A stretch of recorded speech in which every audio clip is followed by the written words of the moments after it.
Welcome to the Millionaire Mindcast, where we broadcast weekly interviews with millionaire minds from across the globe to empower you on your journey of unlocking a rich and fulfilling life. It's time to unleash your millionaire within. Now, here's your host, Matty A.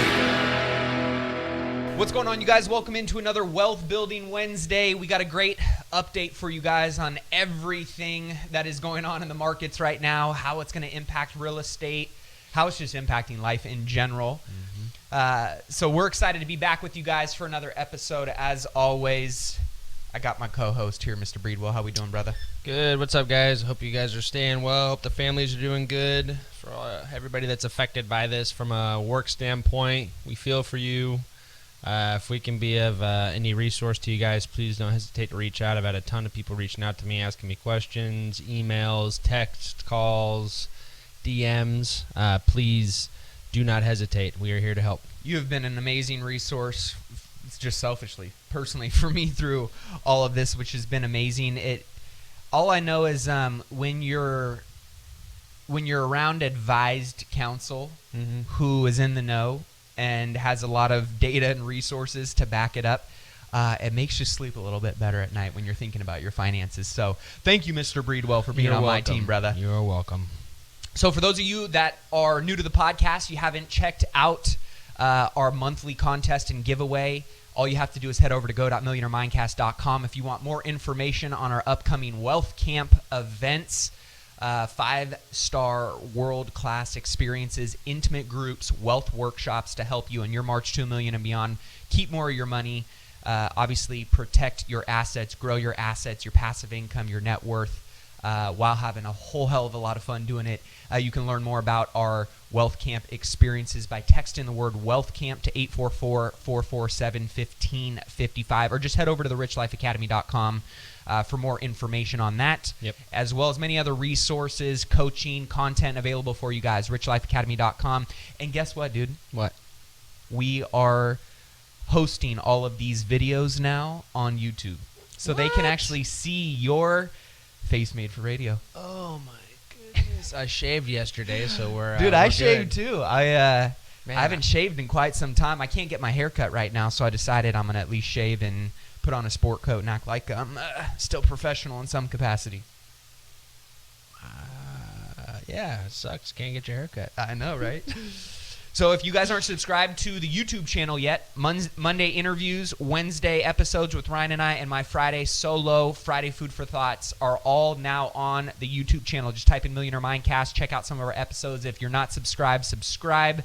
If you get any value whatsoever from the podcast, all we ask is one of two things. Share it with somebody that can gain some value from it too, or leave a review. This is how we continue to spread this free content around. So with that being said, you know we talk about all things mindset and money on this show, and I know a lot of people are focused on what's going on with their money right now. As you should be. It's always a good idea. One thing that we send weekly reports to our clients. That way they at least, because a lot of the times you don't get anything but quarterly reports, and then what happens is people are aggressively checking on their money. That can lead to some emotional decisions. So for sure. You do want to be checking on your money. The thing that you definitely don't want to do is if your money is down, unless there's a plan for tax purposes, you don't really want to sell when your money is down. You gotta write it out. Write it out. Yeah, those values, just like when you have a bunch of real estate, your net worth is just on paper until you sell the real estate and you realize the capital gains, if there are any. Same with investing. You should still own the same quantity of securities purchased. So selling at that low value is only going to essentially do you harm. You're going to realize that loss. Versus, I know that a lot of you guys were here during the 2008 financial crisis. I know me and you were. And many of you, the dot-com bust earlier in the early 2000s. And we're all here today. So that will, give you some hindsight to tell you that even though when times look dim as they may, I was saying to my buddy Jack Cancel, the night is always darkest before the sunrise. I'm not sure who said that, and it may not be the exact quote, but things sounds like an Earl Nightingale quote or some very smart author. Earl Nightingale said, But really, things tend to get really rough and rugged before they normally pan themselves out. And adverse situations always present themselves to successful people, and successful people strive through them and end up coming out better than they were when they started. So I would encourage you guys that if you have questions, you have a resource in me, you have a resource in Matt. But the main thing to do is, and we've talked about this many podcasts ago, you always have to have a plan. You have to make sure that you stick to your plan, and you have a set of principles and rules that you follow as a guideline. If you don't have that, there is no plan in place. You're just running and gunning, and that's not really going to get you anywhere too quickly. So having a plan with your real estate portfolio, having a plan with your investment portfolio, having a plan what to do with what investments, how they're going to complement each other, what's your cash doing, making sure your cash is working for you, all of those things. And so that's kind of what you focus on, rather than my money is down, so I'm going to be emotionally attached to my money. Well, especially right now when you have nothing but time and space to educate yourself, learn. Yeah, right. And it's, what are you focusing on right now? Because if you're focusing on all the things that are really out of your control, and the news and the markets, spinning and up and down, riding that emotional roller coaster is going to be a pretty rough journey at this stage of the game, right? But if you can at least remove yourself from that emotional roller coaster and logically, attack your days with either skilling up on something, educating yourself in some way, connecting with a new person or resource that can serve you, support your goals, allow you to kind of continue to move the needle forward on the things that you want to be working on. That's really where I'm spending a lot of my time. We've talked a little bit about this. This is separation season. You know? My Q2 theme, I always come up with a theme, and for me it's separation season, because the people that are putting in the work right now, the people that are staying positive, surrounding themselves with people that are being proactive, that are, doing things instead of just sitting back, watching Netflix, chilling. Mind you, I did get through Tiger King. I did some of that. Some good shit. Tiger King is amazing. But new at the episode end of coming out, by the way. I know, right? The other thing, though, is, if I continue to double down when everybody else is pulling back, and again, I'm not saying double down and like, hey, put more money into the market right now, or hey, go do. No, I'm talking about skilling up. I'm talking about pushing into your resources or your database, making sharpening extra your calls. sword. Yeah, doing the things that are going to serve you coming out of this.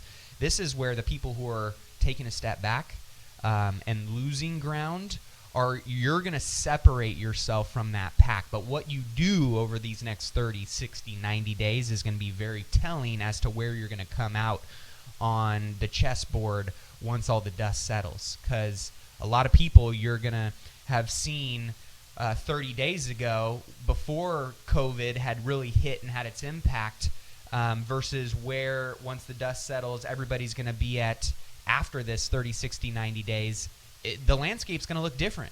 It's kind of that reset button, that equalizer in many capacities of life and business. And so if you're not using this time strategically right now, you should really reconsider. You should really look yourself in the mirror and go, what should I be doing right now to make sure I'm achieving my goals? And sitting back and waiting for this to pass right now, in my opinion, isn't going to be what gives you an edge coming out of this. Yeah, I agree. I mean, you're just going to be the same person. You're going to be back where you were when this started versus, anybody and everybody that's taken the time, like Matt's saying, to do something, be proactive. They're going to be all the way up here, and you're going to now just be picking up the ball while they've been kicking it down the road this whole time. So, absolutely, either educate yourself, master your craft. I'm spending a lot of time educating myself on areas that are extremely dry, stuff I don't have time to normally go into, quantitative analysts and stuff like that, talking to our analysts, going over our portfolios, rebuilding some of the portfolio. I'm doing the little things that I need to do to sharpen my sword. So definitely not being stagnant, because stagnation is the ultimate killer of success. Yeah, I was on a call with Jeff Hoffman, billionaire founder of Priceline, last week, and one of the things that he said is, you got to be okay with the fact that industries, jobs, lifestyle, sectors of the world and business as you knew it 30 days ago will never be the same. life, business, the global economy pre-COVID versus post-COVID is just going to be different. And that's okay. That's part of the world and the economy and the cycles of evolution that we've all gone through anyways. We're innovators. We're adapters. And there's going to be a lot of businesses and opportunities and sectors that are birthed out of this. There's going to be people that pivot and adapt and forward their career or transition their journey in some capacity. And then there's going to be people that completely die off. So you just have to be willing to change with the changing landscape. And that's okay, right? And obviously there's a lot of stuff changing right now. What did we see in the market this last week? Last week, this is... Today it is March. March, yeah, exactly. It is April 7th as we record this today. Okay, so last week, this is Tuesday, April 7th. Last week, the market pulled back slightly late week, 4 to 5%, I believe. And that was after we had horrid unemployment reports come out. So as of last episode of Wealth Building Wednesday, you said, hey, pay attention to unemployment numbers. If they come out much higher, the market is going to correct downwards. If they come out in line with where they expected it to be and it was already baked into the market, then it might stay the same. And then C happened. And what did we see? We had unemployment numbers come out that were higher. The market didn't do anything and then went up again.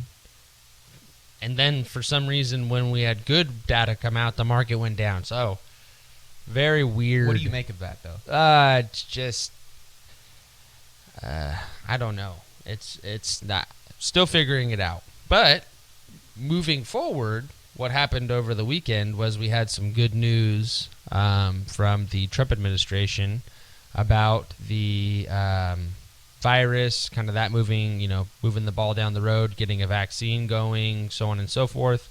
That skyrocketed the futures market on Sunday night, and then Monday market open. We had a huge day, the third highest point gain ever, not percentage, point gain. What's the difference there for people that don't know? Well, it's just the number of points. So the Dow went up by 1,300 points. That could be 1%. So it's not at the highest percentage, but 1,300 points could be the most points ever. So percentage is more important than points in my opinion, but the third highest point gain ever. Now moving into Tuesday, we'll see how we're going. I believe the market is still kind of jittering back and forth. Opened up super high. Had some pullback, which I believe is healthy for opening, up 3%. That should pull back a little bit. And we'll see what the traders do in the middle of the day. The last 30 minutes of the day, guys, is when the majority of the trading volume happens anyway. So the last 30 minutes of the trading sessions on all the major indices are what really matters. That's when you'll see the volume levels really skyrocket. Especially on the Dow Jones, the S&P, and the NASDAQ 100. Digressing a little bit. The market, in my opinion, and I've been saying this, and may not have been hitting exactly everything on the head right as far as... Are you saying you called these shots? No, I didn't call. I haven't called anything yet. But if you had been putting money into the market when I had been saying to put money in the market, you have so far would have been dollar cost averaging. You'd have been buying securities at a low. The market is slowly getting higher. Is there a potential pullback in the future? Absolutely, just like there always is. What would be a reason for that, and when could that happen? So sometimes there's two catalysts, in my opinion, that are kind of, we're missing a third leg down in the market for a bear market. Not saying we have to have that, because each bear market is its own thing. But that's something that's a cause for concern. Historically, though, we have had those three drops in the market, and with this the third drop normally happens after a rally, and it's a retest of the market bottoms. And it's the market, or this, how it kind of goes. It's testing investors' confidence in the market. And if investors can stay strong through that, the market will then rebound, and we are in a new strong bull market. So nobody can say otherwise. It's always safer to say, oh, well, I think the market's going to go down and then it goes up, because when you're wrong, it's in people's favor. So you're going to hear on the news and analysts and everybody say the majority of people are going to continue to preach the woe is me. But you have to be careful about that, because as we saw, Bill Eichmann, who is Bill Eichmann? Excuse me. Who and what? He's the hedge fund manager of Pershing Square Capital, and I literally was on news yelling about how this is the next Armageddon, and then 2 days later he goes in and buys. I was talking to you. $200 million. Yeah, and then a few days later I'm on the phone with you, and he bought another $200 million of a real estate company. So you have to be very careful about headline news. You have to remember all that information they've given you is old. Mm-hmm. It's already been acted upon. If they know it and it's them giving it to you, how many other people do you think knew about it before it got to them? So, especially the people at the top pulling the strings that are benefiting from it most. Exactly. And he's one of those legendary. He's known for this, of pumping fear or pumping optimism, and based on that narrative, he goes in backdoor and takes his position, right? Yeah, normally what he does is his hedge fund will buy enough of a position in a company to where they have a very heavy say, even sometimes a board position. Normally it's at least 5% or more, sometimes up to 10%. And they will try to persuade the shareholders to vote in the same way that they're voting with their shares. And when you own 10% of a company, you have a lot of voting power, and you can persuade a lot of people to do things that you want to do. So that's his MO. That was what they did with Valiant Pharmaceuticals. That's what he did when he shorted Herbalife. So a whole bunch of fun stuff with Mr. Billy Bill. But like I was saying, where I was going with that is he is a huge buyer of equities right now, as a lot of long-term investors are. And 2 weeks ago, I was hearing, don't get in the market, get out, contrary to what I was telling my clients. And since then and now to date, I'm now hearing, if you're a long-term investor, it's a good time to get in, and yeah, go ahead and get back into the market. Start nibbling down on equities, and I've been saying that since the beginning of this. So the thing that you're never going to do is you're never going to time the bottom of the market. Right. Everybody's going to hit it once or twice in their life on accident, but it's very rare to hit that point right out of the gate. But being the statistics will show, and I wish I had the numbers in front of me, but being early on the bottom of the market versus being late on the bottom of the market, meaning you got in before it hit the bottom versus you got in after, you'll still make more money. This whole time the market's going down, you're getting paid dividends. You got in while the market's going down. That means the price on that equity or that position is still averaging itself down.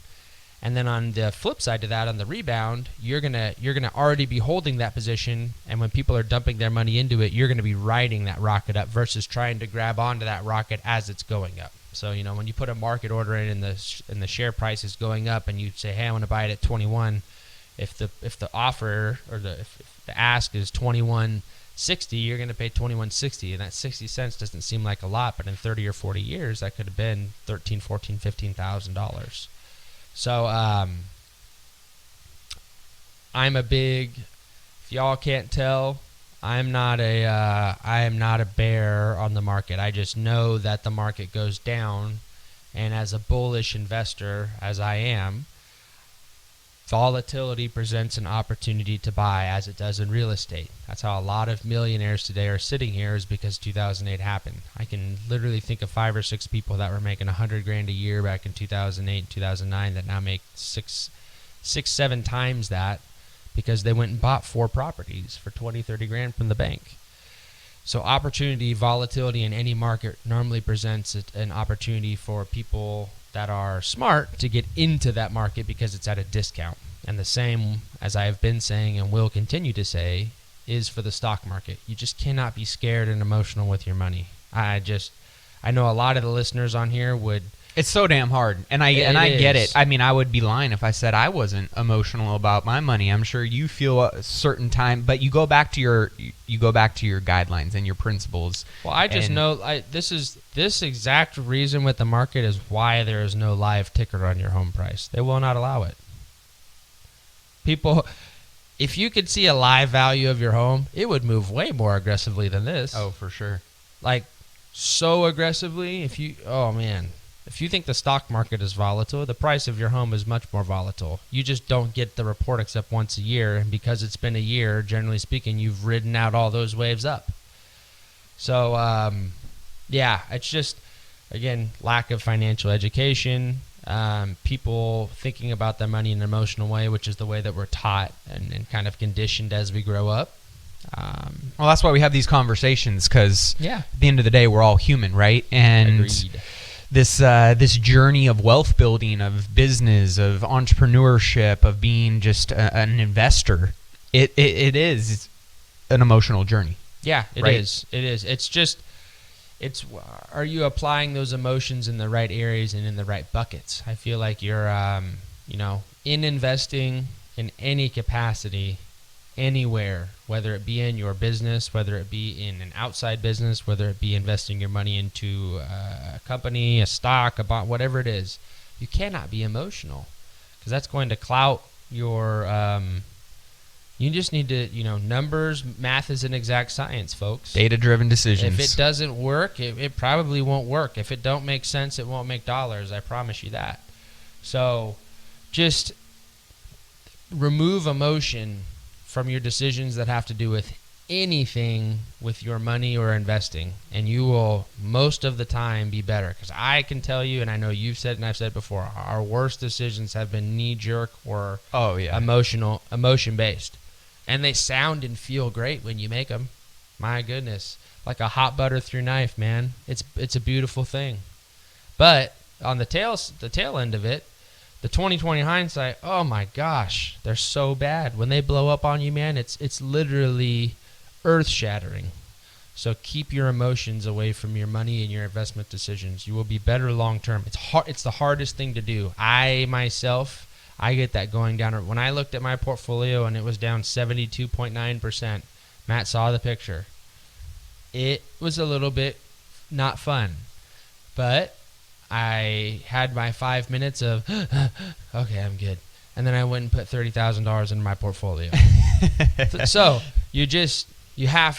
I have my set of principles. I have my actionable items. I have what I'm going to do when I'm going to do it. And in the face of adversity, I'm going to do it. Let's talk about the stimulus real quick. Yeah. Reports coming out today that Trump administration, some of them are even saying, man, did we undershoot this? Did we give enough stimulus? Yeah. Is there more stimulus coming? And if there is more coming, how does that impact and change things? What should people be expecting, thinking about?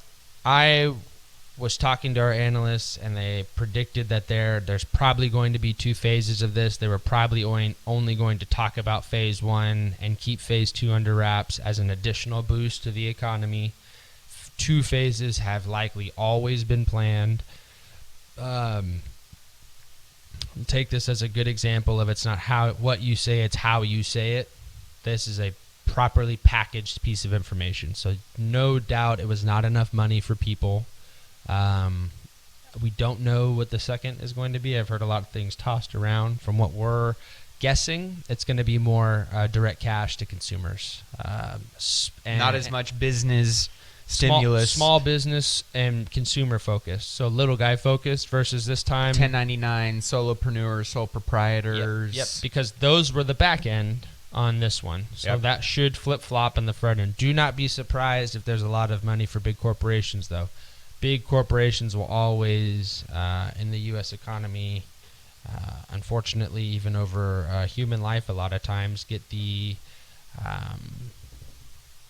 what am I trying to say? Like they'll get preferential treatment. Yeah, exactly. Because like I was saying to Matt the other day, we have conversations throughout the week, FaceTimes. Sometimes he has something for me, I have something for him. I had to say this, and it was just like, it sucks to say, but I was saying, if you think that the U.S. government will pick the health of 100,000 individuals or even 200,000 individuals over the health of the U.S. economy, you do not know our government, because they will not. They will not. They absolutely will not. They will let people. They will happily accept 100,000 people dying. So let me touch on this point then. If that is the case, which I believe to be true as well, right? The government is absolutely going to be willing to sacrifice really whatever is needed for quote unquote the greater good, which is obviously rooted in economics. Correct. And in a capitalist economy, it always will be. In a capitalist economy, absolutely.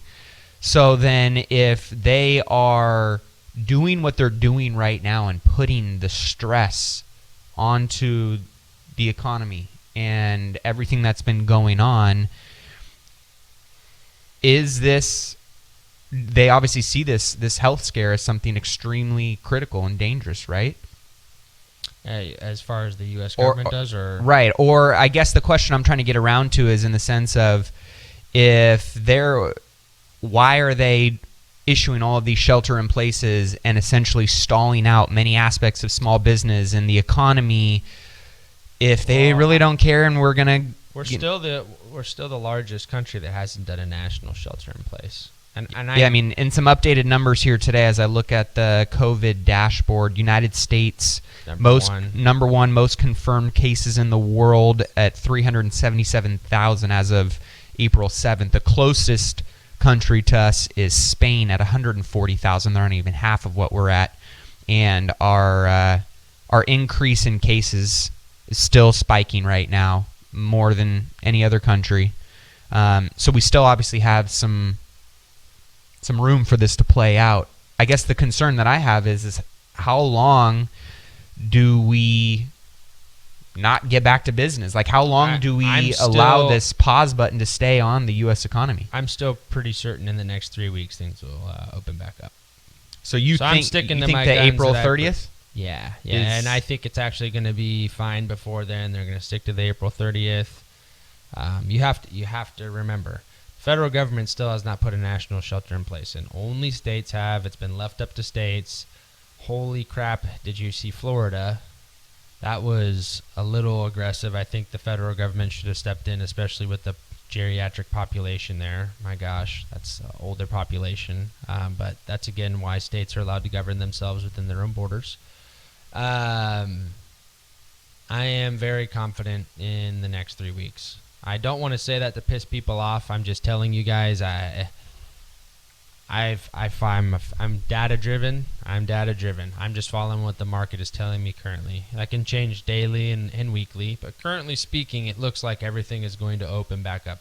All the medical examiners in the United States for health and life insurance, minus in Southern California, to my knowledge, are examining as of yesterday again. Those are people going to take body fluids out of people in our state, which I would argue is one of the more liberal states, consumer focused and consumer protective. So I'm just following. I'm using some technical analysis. I get that, everybody needs to be safe. Vulnerable populations, young children. Wash your hands. Don't do like I've been doing and touch your face. I just have a little itches. Sorry, guys. I'm touching my face. Don't be touching your face. Marie's been kicking my ass because I've been biting my fingernails since I was, I don't know. I can't even remember. Going, man. But it just, do what you're supposed to do. Once we make it through this, guys, for everybody that doesn't have an emergency fund, 6 months. 6 months at least for you to not make any money and pay your bills. This is why we do it. Yeah, if you were ever to build a new practice or discipline out of this crisis, it should be how you manage and maintain and operate your finances, right? Absolutely. So important. And speaking of finances, a big story right now, shifting over to real estate, is talking about mortgage forbearance. And guys, do not make the mistake. So let's talk about this for a quick second, because there's been a lot of reports, there's been a lot of headlines about, is this a mortgage crisis waiting to happen? Is this like 2008 all over again? And I know what my take is. I want to hear what yours is For those that are thinking about mortgage forbearance or doing mortgage forbearance, what should they be taking into consideration, and should they be doing it? First of all, before I say anything, my mortgage is $3,600 a month, and I paid it early, like 2 days ago. So I want to get that out right now in the open, because I'm gonna walk a little bit. I want to make sure you guys know that I'm talking as well. My lender offered me already in that, hey, you don't got to pay for 90 days. 90 days. I could take that money and go put it somewhere else. Absolutely, I could. I don't need to. I just don't need to. And a lot of you listening need to, and a lot of you listening do not need to. And a lot of you people that don't need to know that you don't need to, and you're going and you're applying for it anyway, which is creating a drag on the system. So instead of helping the problem, you are now becoming a part of the problem. And then the flip side to that is a lot of you people that maybe don't need it, or you do need it, you don't understand how it works. So let me just go ahead and make sure that I burst your bubble before you create one and it bursts on me. You have to pay your mortgage in my example, let's call it 3 months of forbearance. You will have to pay all those 3 months, less interest most times. So in this example, which is not guaranteed to be accurate to your loan or lender's terms, so check with your lender or your loan servicer. Let's say your mortgage payment is $1,000 without interest. $1,000. So you are going to defer $3,000. And then let's say with interest and everything else, it's $1,500 on month 4. When month 4 comes around, you have not paid your mortgage for 90 days. Your mortgage will then be due on the 1st by the 15th, most likely, for your lender, or it will be late. They are going to ask for not only that $1,500 for that month, but the $1,000, $2,000, $3,000 on top of that immediately. There will be no, this is all due.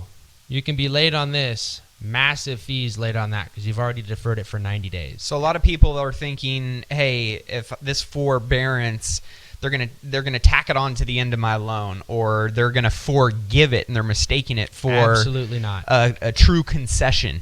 It absolutely will not happen. That's not what it says. That's not what's going to happen. And what is the issue with that? The issue with it is what's going to happen is scaring me, because a lot of people, which is why I have a job, don't understand money.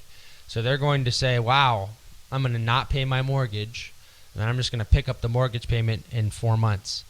And instead of taking the $1,000, they're going to and save it, which nobody does. They're going to take the $1,000 and spend it on shopping, or run it up on a credit card, or something else, because out of sight, out of mind.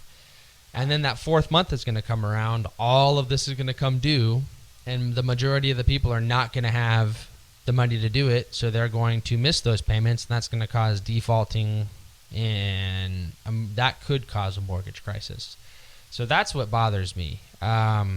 So just be smart with your money. I mean, gosh, if you cannot read the fine print of a stimulus act that has to affect your mortgage, you shouldn't have a mortgage. And second of all, when you make decisions that have to do with a monthly payment, the most expensive asset you likely own, and you'll just fly by the seat of your pants and make a decision, you're just being irresponsible. And that type of stuff is what 2008 is. It's an irresponsibility at its finest. It's no income, no job loans, teaser rates, pop-up rates, variable interest loan rates with no cap. I mean, it's the most aggressive type of corporate greed with retail and consumer, just blah. And when you mix those two together, that's a deadly combination. So I don't see any greed here. I think that for people that need to kick the payment back 2 months because they're furloughed, this is a wonderful thing for them. Absolutely. They should be responsible enough to bank those payments. Do not forego your mortgage if you are not going to bank those payments away, because you will owe those payments in month 4 under my example. You're just kicking the can down the road, and if you don't really need the forbearance, don't do and it. You're not under true financial distress, then don't do it. It's like if you're out swimming in the ocean and there's 100 other people around you and the dude next to you is drowning and the lifeguard rolls over and he throws out the life buoy and you're the one who swims over and grabs it, you're not doing anybody any good.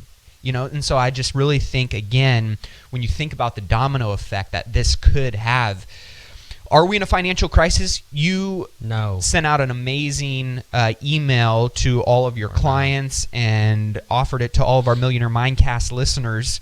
And if you're not on our newsletter, head over to millionairemindcast.com. But one of the things that you mentioned was this isn't a financial crisis. This is a confidence crisis, and the whole aspect of psychology and fear and the manipulation of mindset and how consumers will be different coming out of this, is something that we're taking into account from that perspective. But it's also how people are navigating business, navigating finance. It's having an impact there. And one of the negative impacts that it could have is, again, people not following through and upholding their responsibilities and taking care of their liabilities. And whether you're a mortgage holder, and this is a direct impact on the single family market, whether you are a tenant and you're not paying your rent, right? The system is based on everybody upholding their responsibilities and covering their liabilities. And this is one of the things that I was talking with a lot of my commercial retail tenants, going, hey, we're willing to work with you if you are truly under distress right now. You got to prove that to us, and you got to fill out this application. And once we know that, we will work out some type of payment plan with you and work through this, because we're all going to get through this together. But if you're just asking for a handout because of what's going on, but you're financially okay, no, because me servicing my debt and my liabilities that you run your business out of, this asset that I need to take care of, part of that is taken care of because you uphold your liabilities as the tenant, right? And so whether you are a single family tenant and you're not paying your rent to your landlord, that puts financial stress on the system. Whether you're a commercial tenant, financial stress on the system, which then could knock over a larger domino that becomes a financial crisis. Yep. But to shift a little bit on what my thoughts are on the real estate market, just some quick updates for you guys. Number one, you should be paying very close attention to the data right now. Data, one, you can get most of it from your local MLS on a micro perspective, and paying attention to things like days on market going up with the houses that are on the market, inventory going up, the supply spiking because people are worried about cashing in on their equity and pulling some cash off the table. Or you're going to start to see notice of defaults go up. You're going to see notice of trustee sales and more houses being auctioned off. You're going to see some financial distress that does come from this. We're going to see supply jump. You're going to see demand drop. You're going to see it decline. And here's the reason why. One, just from this whole coronavirus over the last 30 days, almost every MLS that reports to the National Association of Realtors has recorded somewhere close to a 50% drop in demand. Part of that is obviously because people can't show houses and open houses are cut, and right, there's restrictions due to COVID. You're also going to see, because of what's happening in the mortgage industry and the volatility in the stock market, a lot of the lenders completely hit the pause button. So you're seeing products completely eradicated. They are no longer lending out on certain products. You're seeing people's requirements for their credit score be increased, the amount of reserves and cash on hand be increased, fees change, all kinds of structuring and terms and rates that are shifting right now. So you're going to see demand naturally get cut because, one, half of the people that wanted to qualify and take advantage of low interest rates in the market where it was at no longer can qualify for certain products. Then you're going to see the people who maybe lost their jobs or worried about losing their jobs or maybe worried about losing some income go, I know the market is doing something right now. I don't know what it's doing, how big of an impact it's going to be, but I feel like I'm trying to catch a falling knife. Maybe I should just sit on the sidelines, wait for this to pencil out, wait for the dust to settle, and then figure out where I'm going to come in at. And so you're going to see those individuals start to sit on the fence a lot longer. So demand and supply are things that you should be paying attention to. Of course, days on market, inventory, whether price per square foot is dropping, whether the absorption rate is increasing or dropping. Absorption rate meaning how many new houses are hitting the market and how many are actually going pending and sold, which just tells you how many houses are being absorbed, really your demand, right, into the market. So those are going to be things that you really want to pay attention to. And if you're a buyer right now, personally, I'd pause. I would wait for all this dust to settle, because I've been using this analogy of the coronavirus atomic bomb getting dropped on the horizon, and you're 10 miles away and you just saw that big ass explosion out there, but you haven't felt the aftershock yet, right? The ripple effects of that explosion haven't necessarily worked its way into real estate yet. So buying right now, in my opinion, is not the best time. So if you're in an escrow, kick it out, because the seller's not going to really have a whole lot of other options. If you are thinking of buying, just know that in the next 6 to 12 months, there might be some great opportunities and some more selection, some more inventory for you to negotiate a better deal, a better price.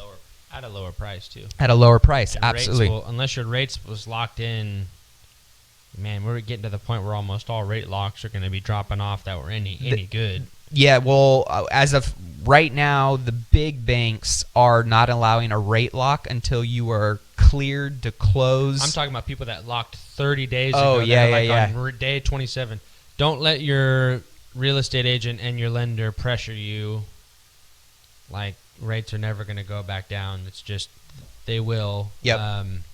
Just when things calm down. So don't let that be the catalyst to buy, because that's not going to be your forever home anyway. So don't worry about the rate so much. If you're a seller right now, and you really do have to sell in the next 6 to 12 months, sell yesterday. Call your agent and get your house on the market as soon as possible. Contact some investors too, because honestly, investors, cash buyers that are floating in cash, they're going to give you a very similar offer, and time value of money is really of the essence right now. So even if it's 20 grand difference, if you can sign the papers and get the 20 grand, you have zero risk of losing that additional income due to something happening in 9 days that wasn't happening today. So contact cash buyers. There's a ton of them going on right now. People that are thinking about, the only thing that I could think of that would be good. A lot of people downsizing, like retirees. Yeah. To add to that though, a lot of cash buyers aren't buying right now. Yeah. So that's correct. Just to add to that real quick. So you got Zillow, you got Open Door. Pretty much every large institutional iBuyer right now, hedge fund, is paused on the sidelines. Some of the other funds that I've been working with and that I know of that have been actively pursuing single-family product and larger commercial assets, the ones that aren't sitting on the sideline, and again, I would say about 60 to 80% of them are legitimately on pause right now. They're just waiting. They're like, hey, we're going to let this, once shelter in place is lifted and once we kind of have a clear idea of when things are getting back to normal, then we'll get back in. I know 2 people. You're still seeing a couple. I'm buying still. Also, I was going to say Temp and Devin Burr and Templeton Walker. They're buying out in Arizona. Shout out to those guys. Ryan Pineda, he's buying. Yep. So there's still a lot of people. There's opportunity, right? A lot of the competition going off to the sidelines. The adjustments that you should be making are discounting your offers drastically. So instead of buying at, dude, you're rubbing my knee right now. A lot of the people you were going up competition-wise against are on the sidelines. So if you can discount your offer and people really do need to sell, because there are always people that need to sell, people going through probate, people going through divorces, people inherited properties that are vacant right now that are carrying a mortgage that want to sell yesterday. Right? Yeah, people like that. So there's always going to be opportunities out there. You now just need to adjust your offer accordingly. So instead of buying at 75 cents on the dollar, we're offering at 60 cents on the dollar. Mm-hmm. You make your adjustment knowing that the leading indicators of what we see right now, which are things like unemployment, like policy, like politics, like the stock market, tell us how they are going to lag into real estate and show up potentially. And therefore, if you can take and assess those leading indicators and make your offer discounted enough to have enough baked in margin, enough hedge on the risk, and you can exit it before those lagging indicators show up in the real estate market, that's where you can create some opportunities on a short-term basis. And then if you're also buying long-term, right, just making sure you're buying smart, you're buying for cash flow, that things pencil over the long term. But my prediction on the housing market over the next 60 to 90 days is I have no freaking clue.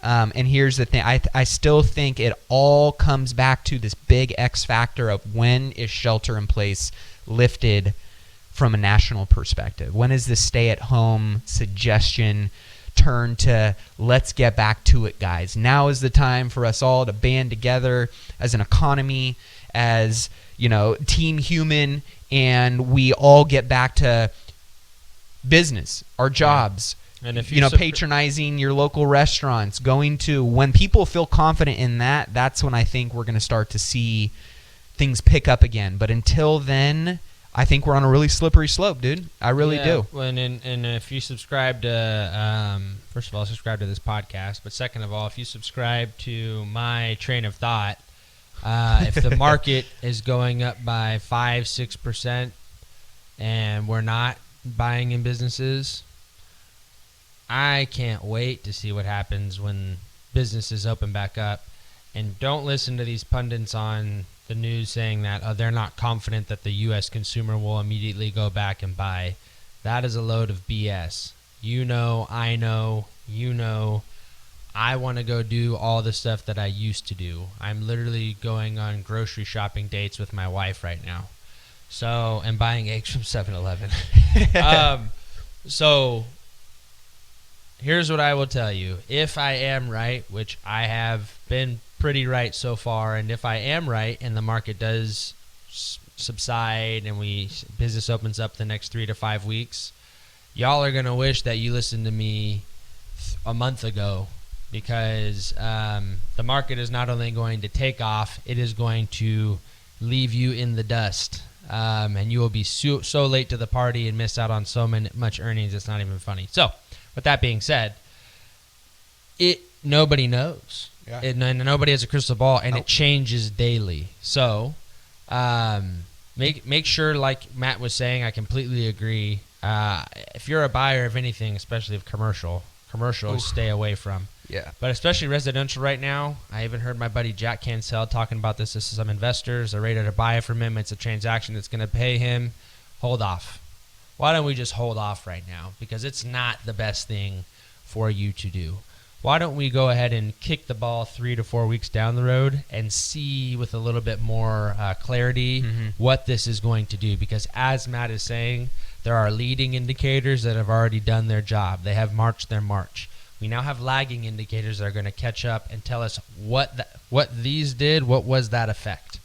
So we need to wait until that effect is noticed in order to really make those actionable decisions like we were talking about. Because for a lot of you guys buying residential real estate, that is going to be the most expensive purchase you ever make in your life, and it's going to be a leveraged purchase.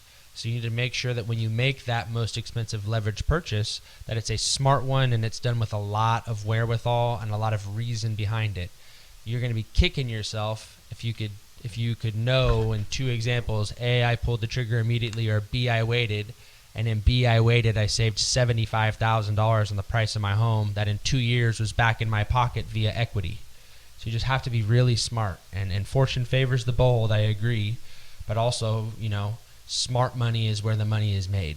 Yep. So be smart with your money. Yeah, now's the time to be patient, again, to skill up, to get connected to the people who've got the results that you want, have been through this before, who can give you a little tip of the hat of what you should be looking at or shouldn't be doing or should be thinking about or should be avoiding, and just doubling down on those relationships, because this is where strategic and key alliances are built, where they're strengthened, where you might get tipped off to an opportunity that completely changes the trajectory of your financial plan, your wealth plan, your lifestyle.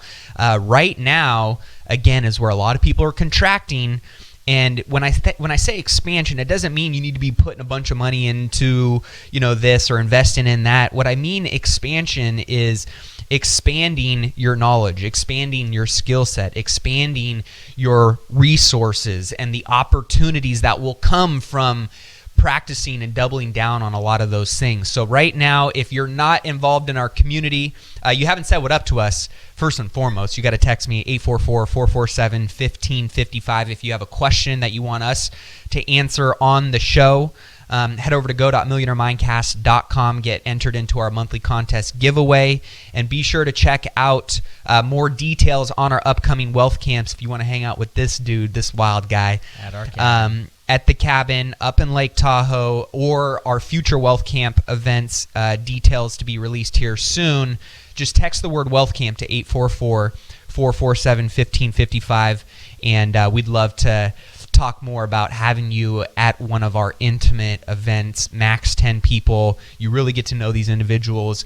We get to have some awesome fun and experiences, and most importantly, you get to walk out of there with a true roadmap to how you're going to accelerate your wealth plan, achieve the financial goals that you want, build the freedom, the security that you desire for you, your family, and again, doing it while having a lot of fun. Yeah. So with that being said, be sure to tune in next week. If you're watching this on YouTube, say what up. Drop a comment below. All of the resources, as always, are going to be in the show description or in the show notes at millionairemindcast.com. And with that being said, tune in next week. There's going to be a lot to cover. Yep. This is going to be a big week because they're talking about this being the spike of everything that's going on. I'm praying, fingers crossed, that we turn a corner here.